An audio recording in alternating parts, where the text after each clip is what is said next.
Hey, what's up YouTube? I would say this is part 4 of the Blazer bodywork video. This is on my 97 Chevy Blazer. And finished up the bodywork on it. And if you recall, part 1 and 2 was actually 1, 2, and 3. Part 1 was the giant hole that you had seen that was back in this whole section here, went across here. And this whole bottom half, this whole section right here was completely gone. Even this back half here was also completely gone. I also repaired back there too, that whole section. Now it's not very nice looking back there, but I'm not worried about it because it's just the it's part you can't see. The only way you can see it is if you climb under it and look at it. But that's basically just the tiger hair over the sheet metal to make sure it seals up real nice. Then I painted, clear coat, and undercoated it. So this is all fresh undercoating here.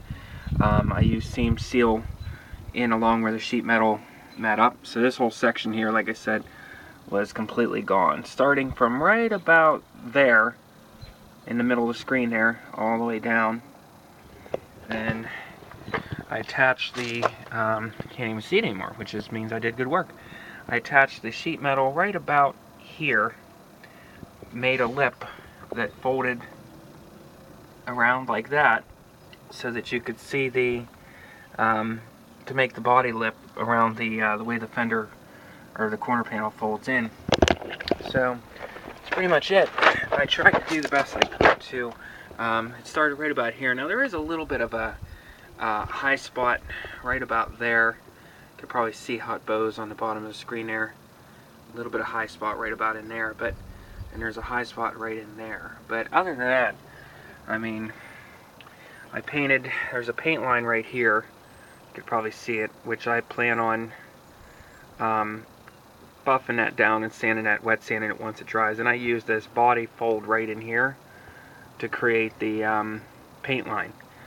And this whole section right here is not even painted. I did like a panel blend here. So I basically, what I did was I sprayed this down with some, unfortunately I had spray paint, but I did use clear coat in the air gun for the air compressor. But as far as painting goes, I did use spray paint, which I'm not a fan of, but it got the job done for now. I used old red spray paint, Rust-Oleum, that I had laying around, because after I primered over my repair panel that I created, as well as primered over the door glass and the final coat of the body filler, and I had it all sanded down nice and smooth. The only problem I ran into is when you use the gray colored, which I should use the darker red lacquer primer, it would probably cover better. The gray is real hard to cover with the factory paint, because the factory paint that you buy at like the auto parts is not great for covering. It's more of a touch-up type of paint. So what I did was I used some old leftover red Rust-Oleum that I had that's a really damn close match to what the color is of the vehicle, to put the first coat over the primer so that I didn't have to waste as much as the expensive paint coat matching paint to go over that. So little FYI, if you're ever painting and you have extra at your car and you want to not use up as much as the factory color and you're trying to cover the base coat, use extra dark colors. I've even seen people use black paint and go over it real fast with black paint on a dark colored car. Maybe not with red, but with some dark greens and things like that, just to cover up the to get a nice base coat, because it's easier to cover a darker color when you're dealing with like dark reds and dark greens and any kind of dark color. You can start off with black or a dark gray paint, so you don't use as much of your actual color that you're spending a lot of money for at the auto parts for the base coat. So that's kind of what I did here. So I just used up the old spray paint red that I had. Now I do have some kind of weird thing going on here. I can't quite put it. It probably won't even pick it up on the camera. Maybe it will. I don't know if you see that. I'm not sure what's going on there. It's very, it almost looks spider webbed, which I'm not sure why. I don't know if you can see how grainy that looks. But if you come over here, I don't know if you can see that. Look at that. You can see the reflection in it. It's so smooth. it's hardly even got any orange peel in it. So, not sure why I did that right here. I'm not too certain. Or it's real grainy. But I am going to wet sand this whole section down real nice once it has a chance to dry, with like some 1000 and then maybe 1500 grit. Get it nice and wet sanded, and then I'll be able to go ahead and buff it. I'm going to try to wet sand as much as this paint line out of here.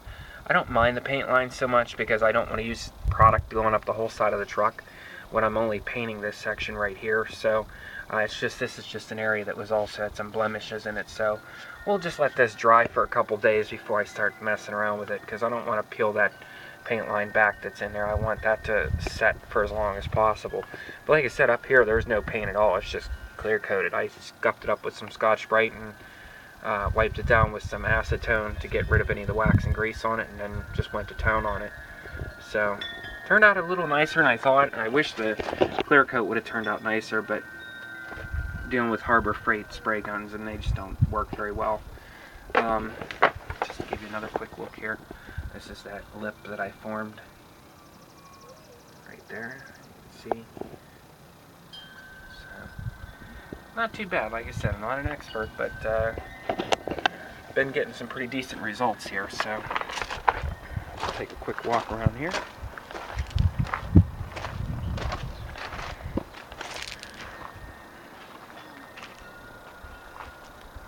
It's really dirty. It could really use a wash job. Got some sections I need to work on over here. I got a little bubblage going on right about here. I don't know if you can see that on this or not. A little bit of bubble right there. One that came through right there. I just threw some spray paint over that just to cover that. A piece of paint peeled off and rust starting there. But as far as this other repair panel goes, this is the other side I did. Very similar to the other way. And other than needing some, I mean, it needs touched up right there. I'm going to touch that up. I'm not going to get into this today because I'm getting tired. But I did this side too and clear coated it, and also used this paint line right here for it. So it does need a little bit of touching up here on this side, like right there. But definitely held up. Definitely, as you can see, I mean, I'm pushing, I'm probing, I'm prying, and it's not going through.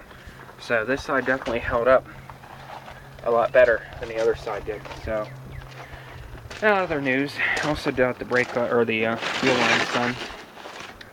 As you can see, welcome to Pennsylvania, guys. So this is replaced the fuel lines, the return and the feed line. There's a piece of the return line here.